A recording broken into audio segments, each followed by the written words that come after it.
குடும்பத்தை சார்ந்த அனைவருக்கும் பணிவான வணக்கங்கள்.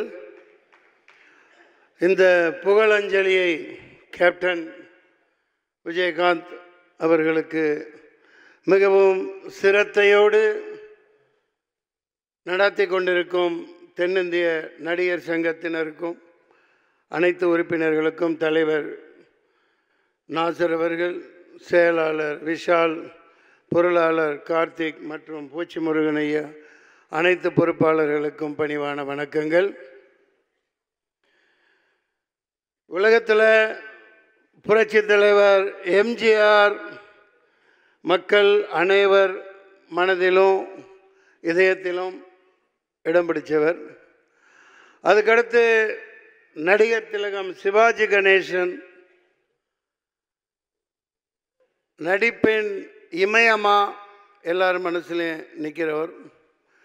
புரட்சி கலைஞர் விஜயகாந்த் ஒருவர் தான் 15 கோடி தமிழர்களின் இல்லங்களிலும் குடியிருந்து கொண்டிருக்கும் ஒரே மனிதராக எப்போதும் திகழ்வார், எப்போதும் திகழ்வார்.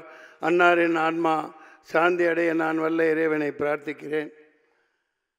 நாங்கள் 4-5 வருஷம் முன்னாடியே நான்லாம் செத்து போயிட்டோம். எப்போ அண்ணன் கேப்டன் உடல்நிலை மிகவும் மோசமாகி அது என்ன ட்ரீட்மெண்ட்டு என்ன ஏது எங்களுக்கு சொல்லப்படலை. அதில் பல மன வருத்தங்கள் இருக்குது. அது இங்கே பேசுகிறதுக்கு உண்டு பயன் இல்லை.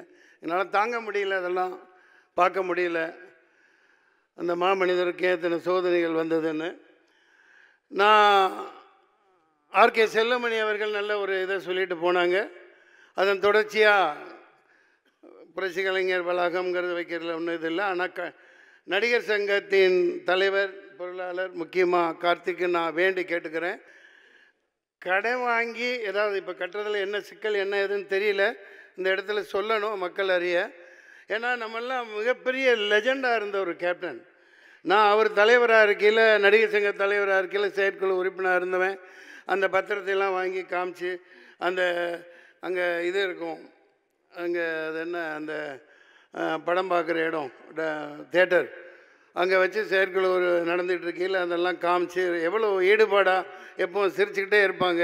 கடன் வாங்கி கட்டாமல் அதை அவர் பாதையில்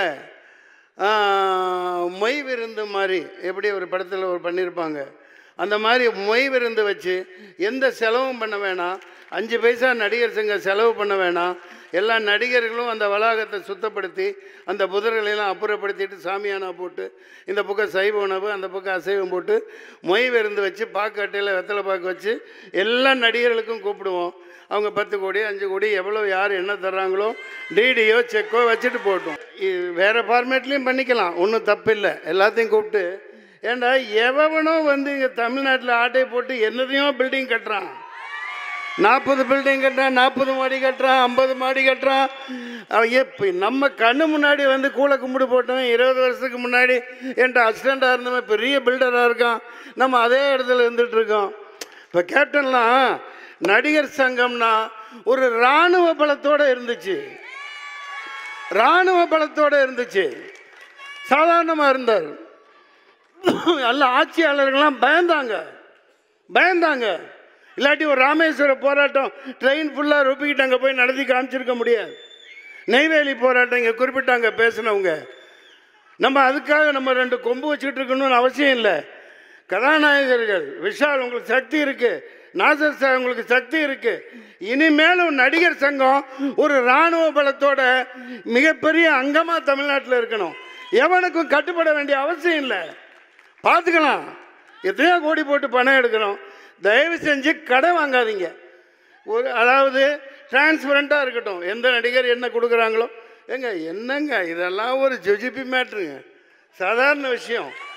ஒரே வருடத்துக்குள்ளே கட்டப்பெறணும். விஷால் அது நிச்சயமாக செய்வார். கார்த்திக் பொருளாளர்கிட்ட கெஞ்சி கேட்டுக்கிறேன், நான் கூட வரேன். நீங்கள் செயற்குழு உறுப்பினர்கள் மட்டும் ஈகோ பார்த்துட்டுலாம் இருக்காதீங்க. நடுராத்திரி கூப்பிடுங்க, எப்போ கூப்பிட்டாலும் வரோம், எல்லோரும் வருவாங்க. இது ஒரு சாதாரண விஷயம். எம்ஜிஆர் நடத்தின மாதிரி அந்த இடத்துல இப்போ இந்த பொங்கல் வச்சு ஒன்றுமே நடக்கலை. அந்த இடத்துல நல்லா கட்டடம் கட்டின பிறகு எல்லாத்தையும் பளபளான்னு போட்டு மார்பிள் போட்டுறாதீங்க. பொங்கல் வைக்கிறதுக்கெல்லாம் இடம் வச்சுருங்க. வருஷம் கேப்டன் பேரில் பொங்கல் விழா நடத்தணும். எல்லா நடிகர்களும் யார் யார் ஊரில் இருக்காங்களோ எல்லாம் கொண்டாடுறோம். ஜாலியாக கொண்டாடலாம். சரிங்களா? மக்களை நல்லா வாழ வைக்கணும். அதான் கேப்டன் சொன்னது. அன்னாரின் ஆன்மா சாந்தியுடைய வாழ்த்துக்கள். பிரார்த்திப்போம். நன்றி, நன்றி, வணக்கம்.